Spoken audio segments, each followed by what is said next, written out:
I'm taking a day off of my deep cleaning, that mandated deep cleaning for the family today, since it's our first day of everybody stay home, which is great. But I had a thought I needed to share it with you because there were poor little birds. It snowed last night. There's a few inches of snow on the ground, and they're cuddled under Nora's old beater of a car trying to find something to eat. So we ran into town to find some bird feed, which is fine. I can stop anywhere and get bird feed, right? But I chose to go to the Wild Bird Connection out on Minnesota, even though it's not the most convenient spot.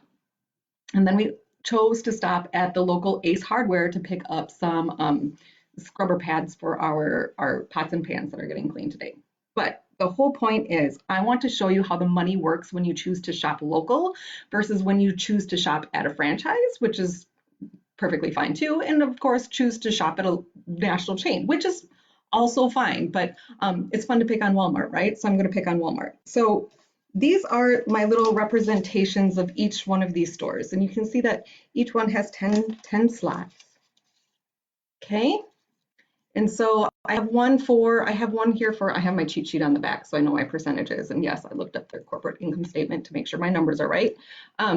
So this is Walmart. This is one of your dollars spent at Walmart. Okay. Here, let me turn off my light, see if that.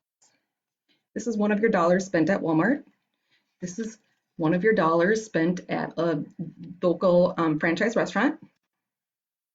And this is one of your dollars spent at local retail, okay? Non-branded, like local brand, okay. So let's take this dollar at your Walmart.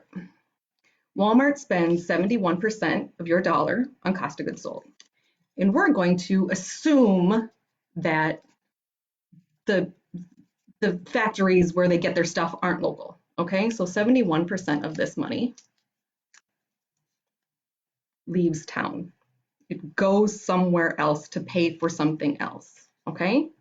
Then we have this little 1% that they pay in interest to banks. That goes, money flows up, right? Money flows up. And the whole point of slowing down, back up, our economy is going to come to a screeching halt, right? And how it halts is because the money's not moving anymore, or the money's going places where it's not going to move. When money moves up, making the rich richer, okay, that's what happens because they know how to make money, good for them.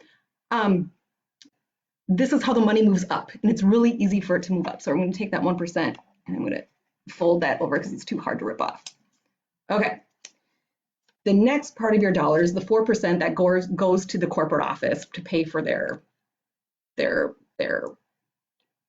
corporate employees, their corporate whatever operating costs that take place not here. Okay? All right. Bye. Bye. Bye. Okay. And now we have 7%. There's a little 7% here for their income. Like that's the profit that they make. 7% is okay. That's a pretty good, making 7% a year. Not bad. Not bad, Walmart.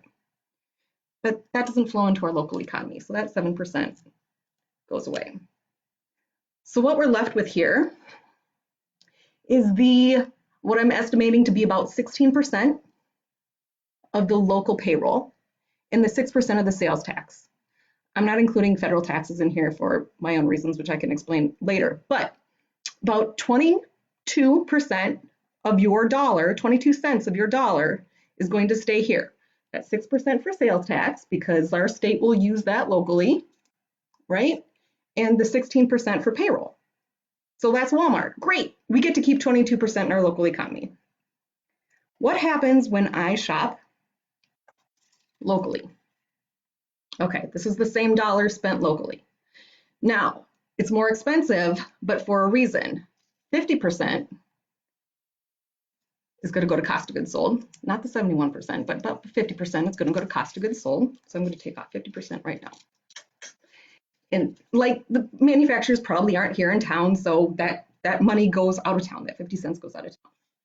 Now we have about 5% of your OPEX is going to be things that you buy online for these businesses, things that you're not going to get locally, whether it's something you bought on Amazon, something that you didn't get locally, about 5% of that.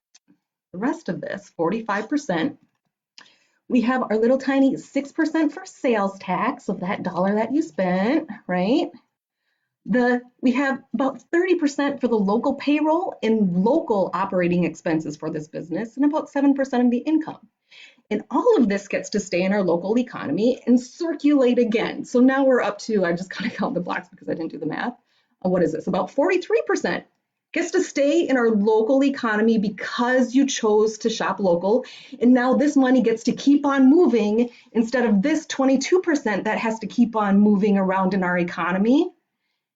And so you slow down the slowing of the growth. Okay? So you're slowing the slowing because more money is staying in your community and circulating. All right. I love local franchises too. Let's talk about a local franchise business, a local franchise restaurant. And local restaurants, I mean, I'll keep that one under the retail. You get to keep this much in town. Okay, great. Okay, so when you run a franchise restaurant, about 30%, 28%-ish is going to go to food costs. Okay, that's a good healthy business when you can run it with 30% food costs. That's pretty good. Okay, bye, 30 cents, that's fine. Okay, your franchise fee, we're going to guess that the corporate office is not here in town. The franchise fee is about 7%, so that's going to go away. Okay, bye, 7%. Okay, all right. Now, same as with the local business where you're going to always have the purchases that you're going to need to get from out of town or online or whatever, I'm going to give it the same 5% estimate that I gave the local retail store, like Wild Bird Connection. Thank you for the bird seed. They're very happy. That goes. But then we have, again, our payroll is a big chunk. It's a big chunk that stays here, about 34%. Our sales tax, that little 6% gets to stay, the 34% of payroll. Your operating expense, the big ones we already took out 5%, but the big ones for restaurants are going to be rent, that type of thing. And then the little 5 to 7% that you get to keep for income for running the business. So look how much you get to keep in your local economy when you visit a local franchise restaurant. It's going to be even a little bit more if you're visiting a healthy local business. And yeah, okay, we can also take off some for the banks. That's fine because there's going to be loans. I'll take some for the loans. There we go. All right.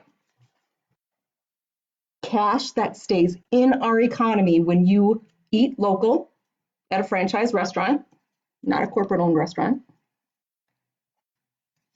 Money that stays in our economy when we shop local and shop small.